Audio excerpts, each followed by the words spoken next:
Hey, welcome to another episode of Dumb Guys Talk About Fantasy Baseball. In this episode, we're going to be talking about our fantasy baseball busts or overvalued players.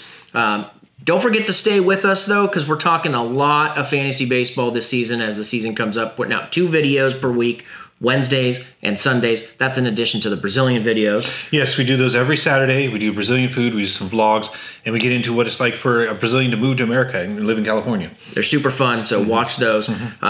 But we're doing these ones 2 times a week, and let's get to it. Heath? Yes. All right, so I'll start. And now, number 1, I think this might be kind of divisive. I got Charlie Blackmon. ESPN has him ranked 8th. I have not been taking him in any mock drafts. One thing is that he's 30 years old, and last season, to me, seems like it came out of nowhere. He played at an MVP level. He had a career year, which I'm against taking guys that just had a career year. Go back and look at some stats, like when Kyle Ripken won MVP, when Rich Aurilia had the best year of his career. I'm blanking on some other examples, but how often guys in career years will actually have a subpar year the next year, it not just return to what they were before.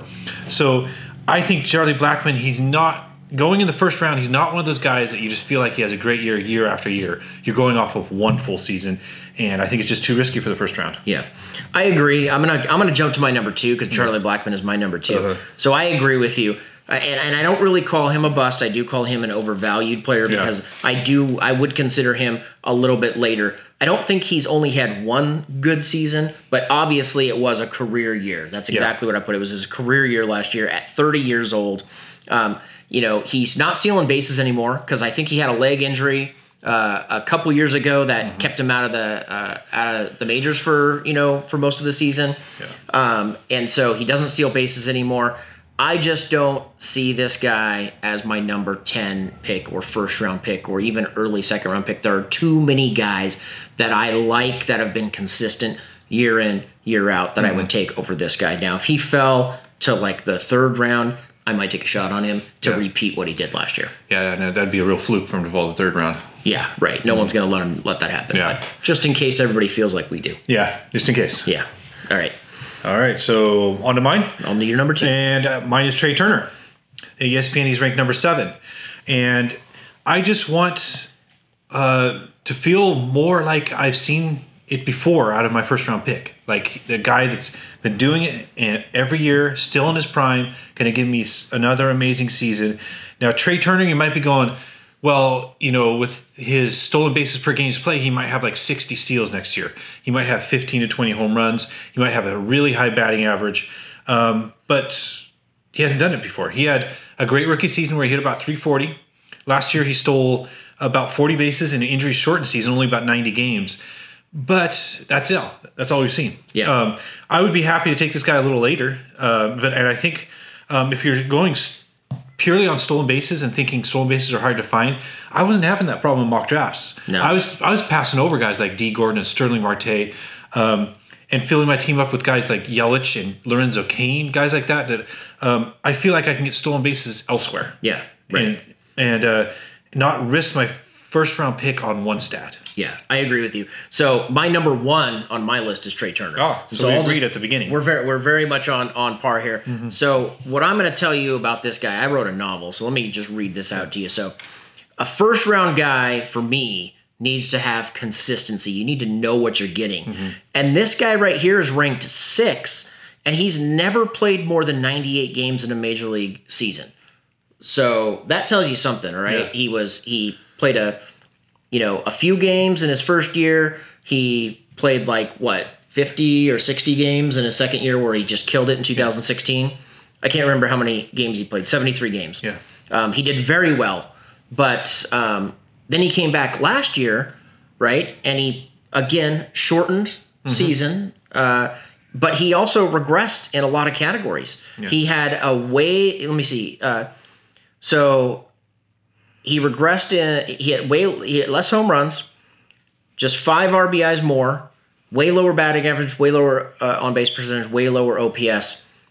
I'm just not going to chance this guy on a first round. He's a first round bust for me. he's a third round, guy that I would take. I like some guys at the beginning of the second round better, like Machado or Chris Bryant, than these guys ranked in the top 10. Absolutely. And you've heard this before because you've watched our top 15 video where we said basically the same thing.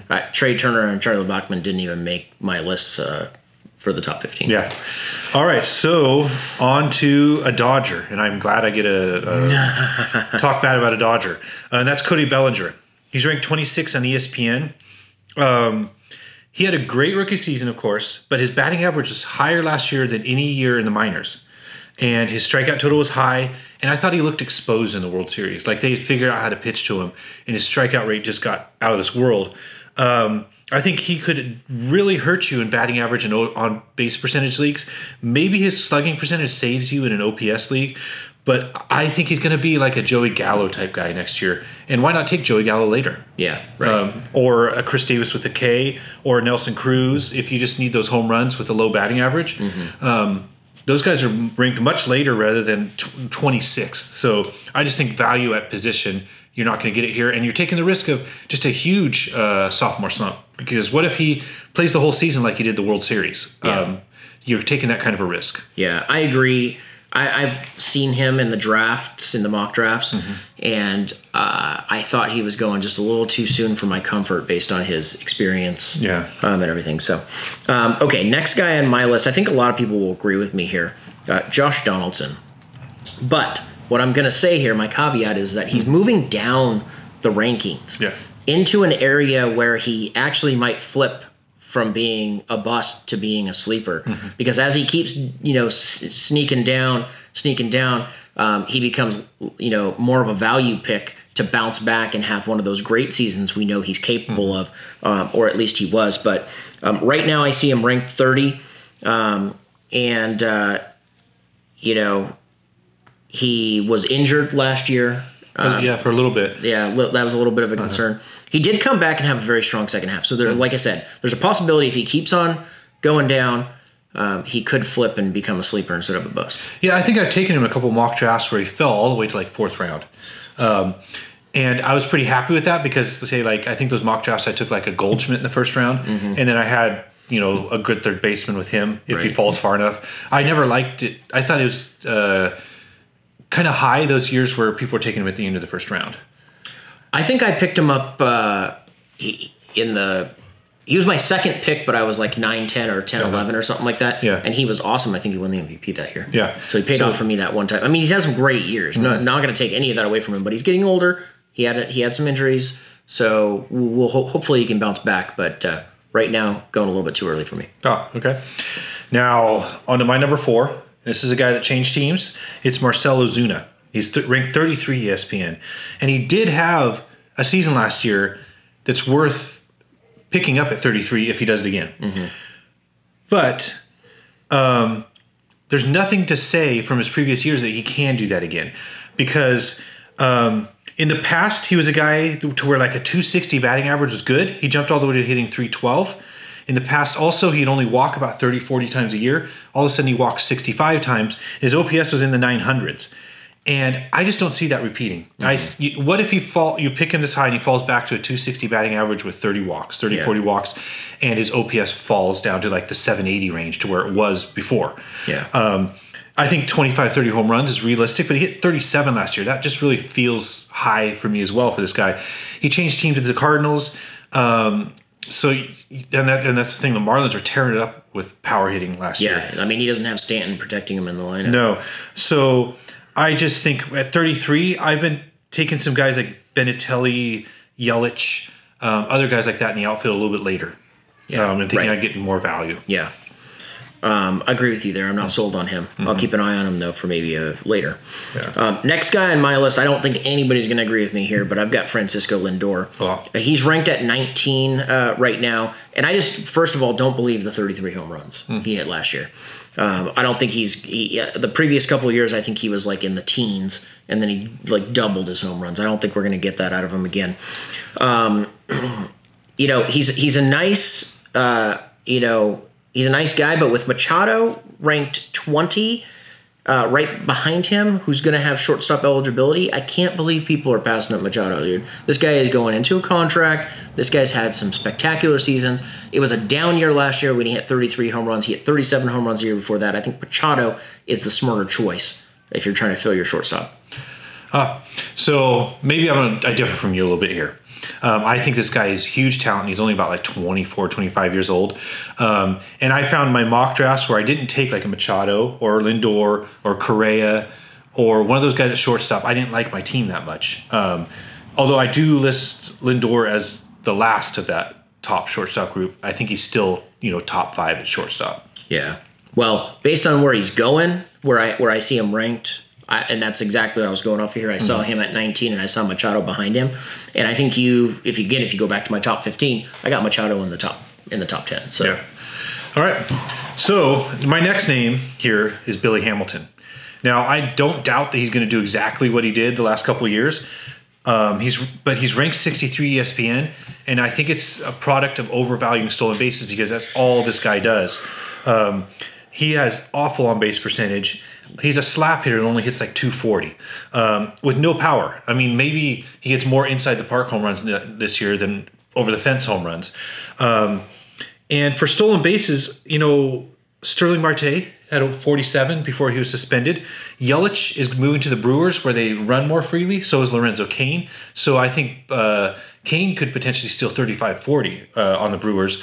And I just think one big reason I put him here is the strategy, the sacrificing 4 hitting stats for 1. And this guy is like the epitome of doing that. Yeah. Because he doesn't even get on base, really. I had him last year. I drafted him.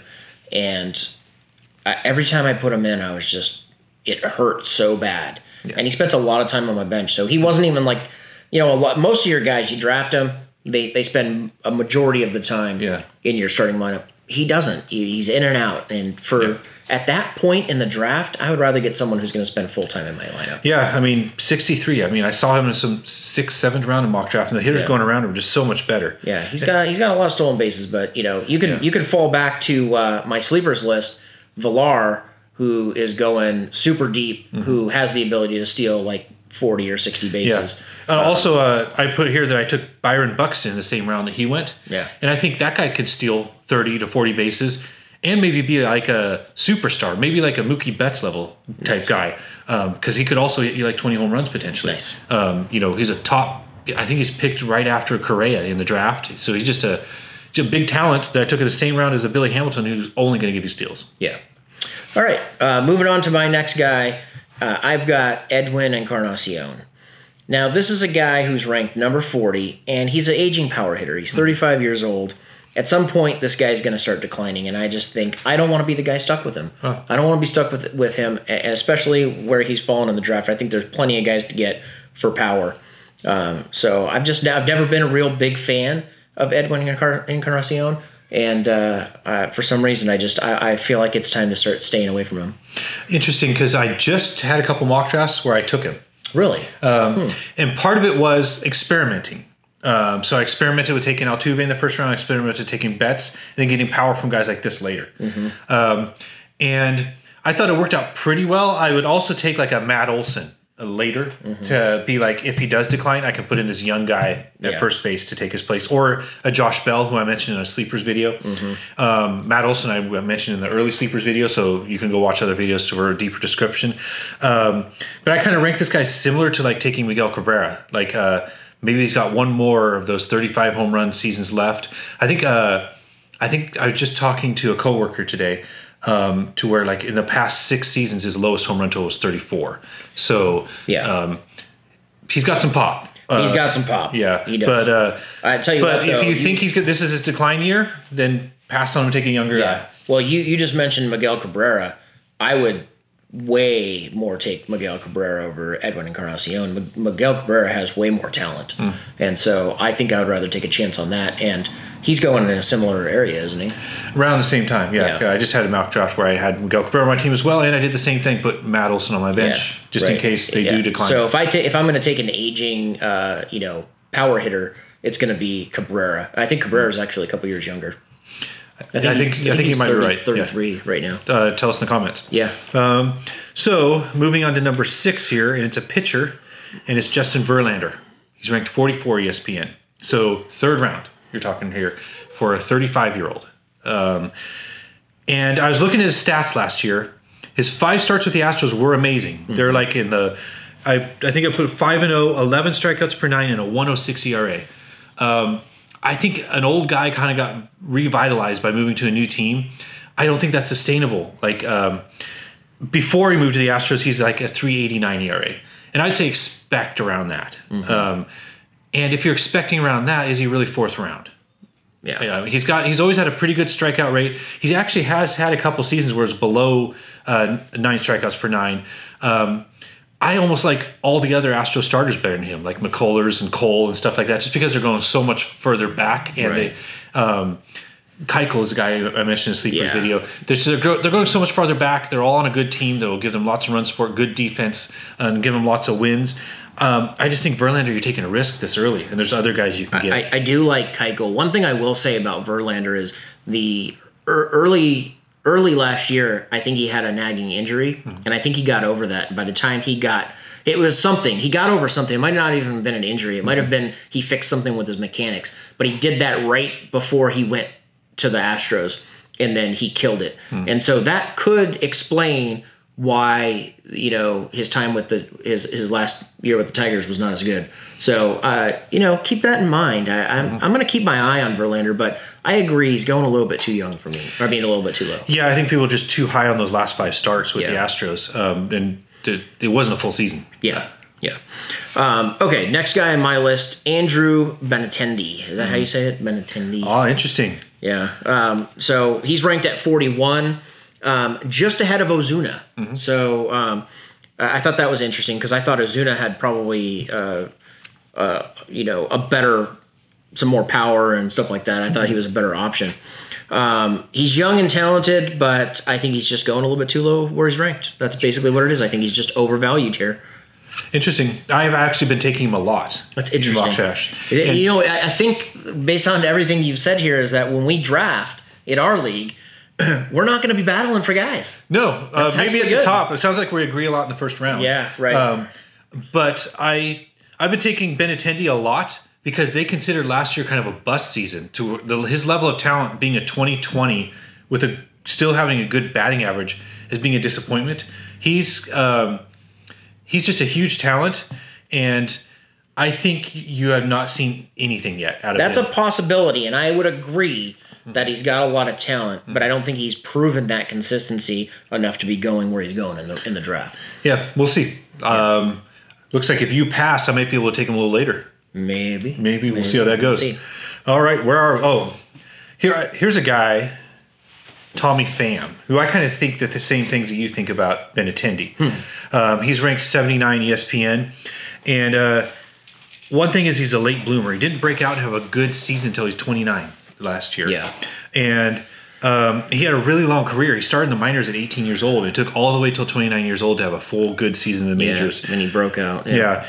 And there's been a lot of one-hit wonders on the Cardinals lately. Aldamis Diaz, we just talked about him in the bus a little bit. That's the guy that was supposed to be great. I drafted him last year. Didn't even have the starting job by the end of the year. Stephen Piscotty was another one that they just traded away. Do you guys remember Alan Craig from a few years ago? I remember.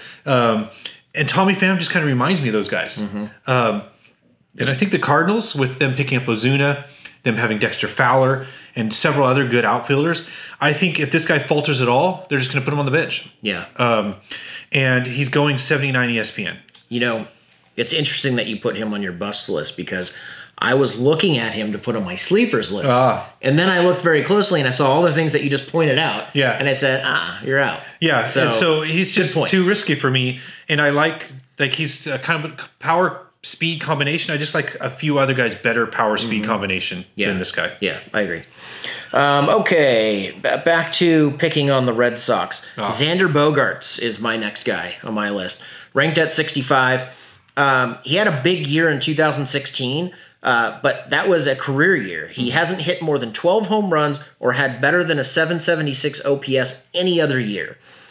He's ranked near Bregman and Andrus, but I would put him closer to Gene Segura, who is ranked 2.5 rounds later. And also, what I noticed, Bregman, shortstop eligible. Yeah, shortstop and third base, because he fielded in short where Correa was hurt last year. Yeah, so I like Bregman a little bit better. Yeah, I would agree. Xander Bogaerts, maybe he's got a little value in batting average leagues, because I think he's set a precedent of having high batting averages, but the power, and I think the stolen bases come and go. Yeah. And those are very valuable in fantasy, and if you're not getting those, just take somebody else at shortstop. Yeah, watch our other videos for other good shortstops. Yep. Well, it was funny. I'm going to mention another shortstop that you just mentioned. Oh. Elvis Andrus. Oh, nice. He's ranked 56. Oh, you're busting him. I'm busting him. I said he was a better option. Well, maybe he is a better option than Xander Bogaerts because I think he will steal more bases. Although I was a little concerned when I looked at him because he's going to be 29, which, I mean, that's not old, but that's kind of old for a base stealer. And he was caught stealing 10 times with 25 steals. And I think when the success rate starts going down, the guy starts trying less. And he all of a sudden, out of the blue, hit 20 home runs last year when his previous career high was 8. Yeah. And I don't think that that's as much of a fluke as it may look like on paper, because a lot of times as guys, as they get older, they swing for the fence a little bit more, they get a little stronger. Yeah. Maybe his game is changing from a speed guy to more of a power guy. But, is he worth a 56 overall pick if he drops down to like 15 home runs and 15 steals? That's kind of the question I'm at.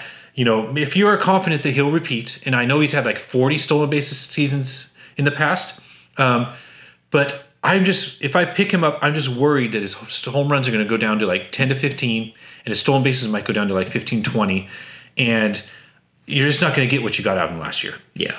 Yeah, I would agree there. I had Andrus on my team one year, and he was kind of a disappointment. So, okay. Finally, I get to badmouth a giant.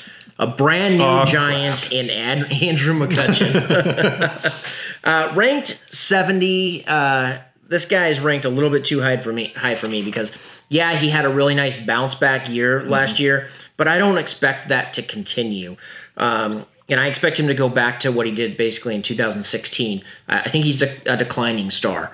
And so that's kind of what I think of him.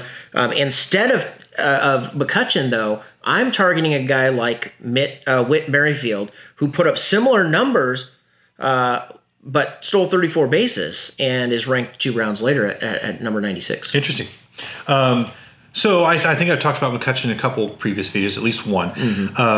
One thing is PNC Park is probably harder on right-handers than AT&T Park, which everyone has AT&T Park just pegged as a terrible hitter's park, and I think they're going to think he's going to hit fewer home runs. But a couple interesting things is Hunter Pence had his career high home runs in AT&T Park, and he'd previously been on the Astros and the Phillies, which is supposed to be hitter-friendly parks. And when the Giants had the All-Star game at their ballpark, all the finalists were right-handed hitters. So I don't think it hurts right-handed hitters as much. I know McCutchen's kind of a spray hitter, but I think he gets in the triples alleys and, that sort of thing. But, I kind of expect a lot of people to have the viewpoint you do and for him to kind of fall into my lap. I think 70 is kind of it is. Yeah, because what's falling into your lap? Because if he goes, a few more rounds down, I mean, then I'm going to be interested as well. Yeah, and that's the thing. That's what I view it as, is everybody's going to go, just go AT&T Park, 3 or 4 fewer home runs. I'm going to pass on him. And I was interested in something he said when he moved the Giants, because they said, going to right field, I think I can save my legs and steal more bases. So maybe and he had that treadmill. And he runs 27,000 miles an hour or whatever. 26 miles an hour on a treadmill. Go look at his Twitter account. But maybe he focuses on getting that back up and passing 20 home runs. So we'll see. Okay, maybe there's some value there then. But right now at 70, I think he's overvalued. All right, so we'll give him the dreaded bust. Okay. All right, so here I go with Ryan Zimmerman. Now I think he's going to be on like almost every bust list because of the year he had last year. He went round 10 in the last mock that I had. 10? Yeah. Wow. Yeah. And at that high, definitely not. Yeah, absolutely. But I've actually had him a couple times where I took him where he fell far enough down to be like in a utility spot. Yeah. Last year he had 36 home runs.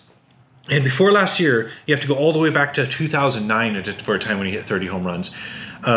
Also, he kind of fell off in the second half. It's kind of like he was just playing at almost breakneck speed and just couldn't keep it up. So, and he's getting older. He's been injury prone. He's one of those guys you could pick up and only plays like 90 games this year because he's in and out with injuries. So I would say don't believe last year. But if he falls far enough, do like I did and stick him in the utility spot. But just round 10, that's just too high. That's way too high. I agree with you 100%. Now, what I will say about Zimmerman is this guy, I mean, he had a lot of talent when he was coming up. And I think injuries slowed him down quite a bit. And last year, I don't think is completely a fluke. Yeah. He was healthy. Maybe he puts it together a little bit better this year, but he is aging. I'm not putting, my 10th pick on him. Maybe the second, like the bottom half of the second half of the draft, if that makes sense. Yeah. 15th round or later. Yeah. I was in several drafts, I was noticing him falling that far. So in the mocks. Yeah, because he's on so many bust lists that maybe everybody's read those lists in your league and he falls far enough to where you can actually pick him. Yeah. But I agree with you, going too high there. Next guy on my bust list is Eric Hosmer. Now, this guy is, unsigned right now. So we don't even know what team he's going to play for, but they got him ranked at 79. And, I mean, he's a good player, dude. I like him at first base, except for he's going too soon. 2 rounds later, you can get someone like Justin Smoke, who I think just hit 38 home runs and 90 RBIs in 132 games. So I think he looks a little bit better at first base with a little bit more pop than this guy does. So, I think he's just going a little too soon. I think Eric Hosmer has a lot of talent, but he hasn't shown me that he's the guy to pick at this spot. I would say watch what team he falls on. Yeah, that too. Because Padres, if he goes to the Padres, maybe not. Red Sox, maybe yes. Maybe. Yeah. He was good for me last year as like a second first baseman, and I was able to put him in first base when Rizzo got second base eligibility. Yeah. But he's one of those guys that has like an all around game that really helps the team win, but it doesn't always translate to fantasy. Yeah. So I'd say watch what team he ends up on. And I mean, if he falls deep enough, absolutely, he would be great for a bench guy or a utility guy. But I don't want him that early. Yeah. All right. So my number 10 here is JT Realmuto. He's ranked 179 in ESPN, and everybody left him on the Marlins. He's there all by himself right now. I think he wants to leave too. He wants to leave. So yeah. And I saw the Nationals might be interested in him. I'd say take him off your bus list if he does go to the Nationals. That's a good lineup to be in. Well, yeah, but is he gonna? Don't they have Weeders? They have Weeders, and so that's the thing. What if he becomes a right-handed, left-handed platooner now? Yeah. So that's risky. But Realmuto has had some good batting average years. He had 17 home runs last year, but his previous career high was only 11. But he's ranked ahead of Gaddis and Wilson Ramos. And I honestly think both those guys will have better years next year. Gaddis is supposed to be the full-time DH for the Astros, and he's a 30-home run guy. And he's catcher eligible still? Yeah. Oh, nice. He played quite a few games catcher last year when they were facing a tough lefty, so they could sit McCann. Yeah, right. And Wilson Ramos is a big talent that kind of got a sidetracked year last year because of injuries. So I think we'll bounce back. Didn't you have him on a previous sleeper list? I did. Yeah. I did. And also, I've got a catcher on the Phillies on my sleeper list as well. So go look at our early sleepers video. That's just a reminder. Go look at our other videos because we got a lot of good information and we go into more detail on these guys that we're talking about here. So this is really it's a group effort. Yeah. So what I'd say is Realmuto, I think a lot of people are going, oh, shoot, Sanchez, Posey are taken. Did I say they were getting the Yankees? Sanchez, name? Yeah, Sanchez, yeah. Crap, I need a catcher, and they take this guy. And I just don't think you're going to see what you saw last year. There's just no run support. There's no, of course, batting run scored and RBIs are going to go down without guys like Stanton, Ozuna, and Yelich hitting around you. I just did an experimental mock draft, and I didn't take a catcher until really late. I got to the point where it was putting him in my face and saying, get him, and I didn't get him. Yeah. So I'm with you on that one. All right, finally getting to my number 10, and I kind of, foreshadowed this in the Sleepers video, in the last Sleepers video, but it's Adrian Beltre. At third base, this guy's going at 99, ranked 99. He's 39 years old this season. I mean, he only played 94 games last year. I just don't want to have a declining star. Beltre had a lot of talent and was a great guy a couple years ago, but I only think what did he do last year? Did he do very well last year? He might have bounced back last year, but the year before only had like 18 home runs. Yeah, his playing time was down last year. Yeah. That's just a rough one. I mean, at third base, there's so many more options. I mentioned a couple already in my sleeper, so go check that out. But I would definitely avoid Adrian Beltre. Yeah, I would take if you miss out on third and you're panicking, I take like a Rafael Devers or somebody like that late. I think. Well, it's Scooter Gennett. Is that's third base super late. Yeah, I mean, super late. He's literally, Moustakas is ranked number 100, one after Beltre. Yeah. And he hit 38 home runs last year, and he's 10 years younger. Yeah. I would take Moustakas way over Beltre. Yeah, I agree. I think like a lot of people that are high on him are accumulating past stats, but he's definitely at the age where just decline could be his last year in the majors for sure. Yeah. And you don't want to get stuck with that. Look at some great players that like their last 2 years in the majors were just awful. So I agree. Yeah. Okay. All right. Cool. Hey, there's our overvalued / bust list. Absolutely you disagree with what we're saying or you agree, put it in the comments below. Let's get a conversation going. Love to chat it up and let us know. There might be things we overlooked about these players that you are disagreeing about, and we may have pronounced their names wrong, so tell us all about that. Absolutely. So let us know. And obviously subscribe to the channel, stick with us, a lot of videos coming, and stay dumb. Stay dumb. Dumb guys.